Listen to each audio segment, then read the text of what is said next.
போட்டி பரீட்சையில் கேட்கப்படுகின்ற மணிக்கூடு தொடர்பான ஒரு சில வினாக்களை உள்ளடக்கியதாக இந்த காணொளி அமையப் போகிறது. அந்த அடிப்படையில் முதலாவது வினா, குறித்த ஒரு மணிக்கூடு ஒன்றில் சரியான நேரம் காட்டப்பட்டது 12 என, அதன் பின்னர் ஒவ்வொரு மணிக்கும் 5 நிமிடங்கள் குறைவான நேரத்தை காட்டும் எனில் மீண்டும் சரியான நேரத்தை காட்ட எத்தனை நாள் ஆகும் என்பதுதான் வினா. இவ்வாறான வினாக்கள் எம்மிடம் கேட்கப்படுகின்ற போது நாம் ஒரே ஒரு விடயத்தை ஞாபகம் வைத்திருக்க வேண்டும். ஒரு மணிக்கூடு முந்தி ஓடி சென்றாலோ அல்லது பிந்தி ஓடி சென்றாலோ அந்த பிந்தி ஓடுகின்ற நிமிடம் அல்லது முந்தி ஓடுகின்ற நிமிடம் 720 நிமிடத்தை பூர்த்தி செய்கின்ற போது மீண்டும் அது சரியான நேரத்தை காட்டும். 720 நிமிடம் என்பது 12 மணித்தியாலம். எனவே முந்தி ஓடி செல்லுகின்ற நிமிடம் அல்லது பிந்தி ஓடி செல்லுகின்ற நிமிடம் 12 மணித்தியாலத்தை எட்டுகின்ற போது அந்த மணிக்கூடு மீண்டும் சரியான நேரத்தை காட்டும். இந்த வினாவை பொறுத்தவரையில் ஒரு மணித்தியாலத்துக்கு 5 நிமிடம் குறைவான நேரத்தை காட்டுகிறதாம் இந்த மணிக்கூடு. எனவே ஒரு மணித்தியாலத்துக்கு 5 குறைந்து, அடுத்த மணித்தியாலத்துக்கு 5 குறைந்து, அடுத்த மணித்தியாலத்துக்கு 5 குறைந்து, இப்படியாக 5 5 5 5 என குறைந்து அது 720 நிமிடத்தை எட்டுகின்ற போது இந்த மணிக்கூடு சரியான நேரத்தை காட்டும். எனவே இந்த குறைந்து செல்லுகின்ற நிமிடம் எட்ட வேண்டிய இலக்கு 720 நிமிடம் கீழ் அது குறைந்து செல்கிறது மணித்தியாலத்துக்கு 5 நிமிடம். ஒரு மணித்தியாலத்துக்கு 5 என்று சொன்னால் ஒரு நாள் என்பது 24 மணி நேரத்தை கொண்டிருப்பதனால் 5 தர 24, இதை சுருக்குகின்ற போது 6 என வரும். எனவே சரியான நேரத்தை காட்டுவதற்கு 6 நாள் ஆகும். இது ஒரு வழிமுறை. இவ்வாறு சமன்பாட்டை போட்டு பிரதியிடுகின்ற போது ஒரு சில நேரங்கள் கொஞ்சம் டைம் எடுக்கலாம். எனவே இதை இலகுவாக சுருக்குவதற்கு இன்னொரு வழி இருக்கிறது. அது 12 மணித்தியாலம் தர 60. 12 மணித்தியாலம், ஒரு மணித்தியாலம் 60 நிமிடம் கொண்டிருக்கிறது. கீழ் குறைந்து செல்கின்ற நிமிடம் 5 தர நாள் கொண்டிருக்கிற மணித்தியாலம் 24. இதை சுருக்கலாம் இலகுவாக. 24 12ஆல சுருக்குனா இங்க 12ல 1, 24ல 2. 60 5ஆல சுருக்குனா 5ல 1, இங்க 12. இப்போ 12ஐயும் 12 2ஆல சுருக்குகின்ற போது 6 வரும். எனவே சரியான நேரத்தை காட்டுவதற்கு 6 நாள் ஆகும்.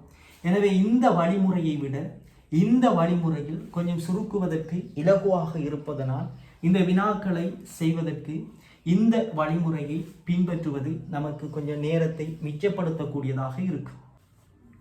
இரண்டாவது வினா, ஒரு மணிக்கூடு ஒரு மணித்தியாலத்துக்கு 8 நிமிடம் முந்தி ஓடி செல்கிறது. அது காலை 5 மணிக்கு சரியான நேரத்தை காட்டியது. மீண்டும் எத்தனை மணி நேரத்தில் சரியான நேரத்தை காட்டும்? இந்த வினாவை பொறுத்தவரையில் முதலாவது வினா ஒரு மணிக்கூடு பிந்தி ஓடி சென்றது.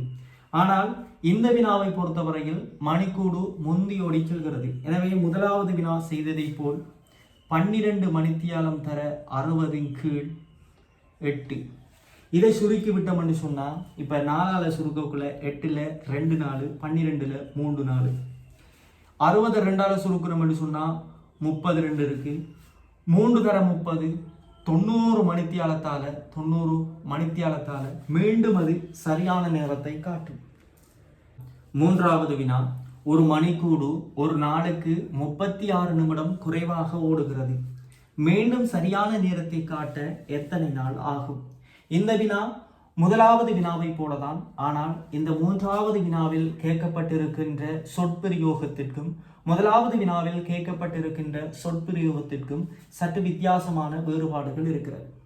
எனவே இந்த வினாவும் அதே செய்முறையில தான் செய்ய போகின்றோம். 12 தர 60 கீழ் 36 நிமிடம். இதை சுருக்கலாம். 12ஐயும் 36ஐயும் சுருக்குனா 36ல 3 12 இருக்கும், 12ல 1.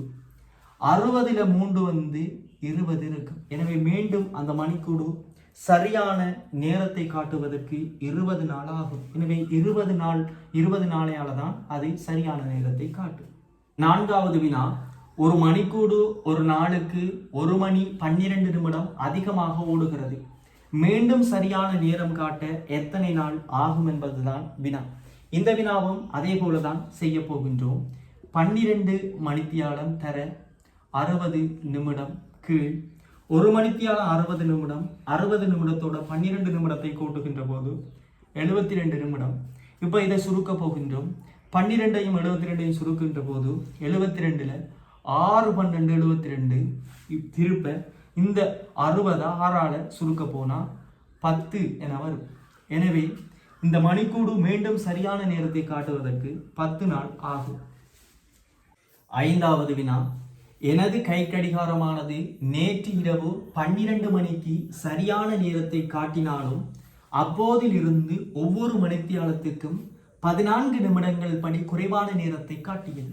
பின்னர் 7 மணித்தியாலத்துக்கு முன்னர் 3:50 என காட்டி செயலிழந்து போனது. எனவே இப்பொழுது சரியான நேரம் என்ன என்பதுதான் வினா. இந்த 5வது வினாவை பொறுத்தவரையில் நாம் ஏற்கனவே பார்த்த 4 வினாக்களிலுமிருந்து முற்றிலுமாக வேறுபட்ட வினாவாக இந்த 5வது வினா காணப்படுகிறது. இந்த வினாவை எவ்வாறு அணுக வேண்டும் என்று சொன்னால், இங்கு தரப்பட்டிருக்கின்ற மணிகளுக்கு இடையிலான நேர வித்தியாசத்தை காண வேண்டும். இங்கு தரப்பட்டிருக்கின்ற மணி 12 மணி 3:50 மணி. எனவே இந்த 12 மணிக்கும் 3:50 மணிக்கும் இருக்கின்ற நேர வித்தியாசத்தை காண வேண்டும். 12 1 2 3 மணித்தியாலமும் 50 நிமிடமும் இந்த 12 மணிக்கும் 3:50 மணிக்கும் இடையில நேர வித்தியாசம் இருக்கு. 3 மணித்தியாலமும் 50 நிமிடமும் இருக்கு. 3 மணித்தியாலத்தை நிமிடத்துக்கு மாற்றுகின்ற போது அது 3 தர 60 180 நிமிடம் வரும். 180 நிமிடத்தோட 50 நிமிடத்தை கூட்டுகின்ற போது மொத்தமாக 230 நிமிடம் அந்த நேர வித்தியாசம் இருக்கும். இந்த 12 மணிக்கும் 3:50 மணிக்கும் இடையில் 230 நிமிடம் வித்தியாசம் இருக்கும். எனவே ஒரு மணித்தியாலம் என்பது உண்மையில் ஒரு மணித்தியாலம் என்பது 60 நிமிடம். இதான் சமன்பாடு. இந்த வினாவை செய்வதற்கான சமன்பாடு. உண்மையிலே ஒரு மணித்தியாலம் என்பது 60 நிமிடம். ஆனால் இந்த வினாவை பொறுத்தவரையில் ஒரு மணித்தியாலம் என்பது 60லிருந்து 14 கழித்து 46 நிமிடமாக இருக்கிறது. எனவே உண்மை நேரம் பொய்யான நேரம் தர நேர வித்தியாசம் 23. இதுதான் இந்த வினாவை செய்வதற்கான சமன்பாடு. இப்போ இதை 2ஆல பிரிக்கின்ற போது 30, இதை 2ஆல பிரிக்கின்ற போது 23. இப்போ இந்த 23ஐயும் இந்த 230ஐயும் பிரிக்கக்குள்ள இதை வெட்டி விடு, இதையும் வெட்டி விட்டா 1 10 வரும். இப்போ 30 10ஆல பெருக்குகின்ற போது 300 நிமிடம் இருக்கிறது. இந்த 300 நிமிடத்தை 60ஆல பிரிக்கின்ற போது 5 மணி என வரும், 5 என வரும். எனவே இந்த 3:50 என மணிக்குடு காட்டி செயலிழந்து போக்குள்ள சரியான நேரம் 5 மணியாக இருந்திருக்கும். ஆனால் இதை எப்ப அவர் பார்க்காருன்னா 7 மணித்தியாலம் கழிச்சு தமந்து பார்க்காரு. 7 மணித்தியாலம் கழிச்சு, அதாவது 7 மணித்தியாலம் கழிச்சு வந்துதான் இந்த கடிகாரத்தை பார்க்காரு. அப்ப இப்ப என்ன நேரம் என்றுதான் கேட்டு இருக்கு. எனவே 5 மணியோட 7 மணித்தியாலத்தை கூட்டுனா நண்பகல் 12 நண்பகல் 12 என்பது அப்ப உண்மையான நேரம் நண்பகல் 12 மணித்தியாலம்.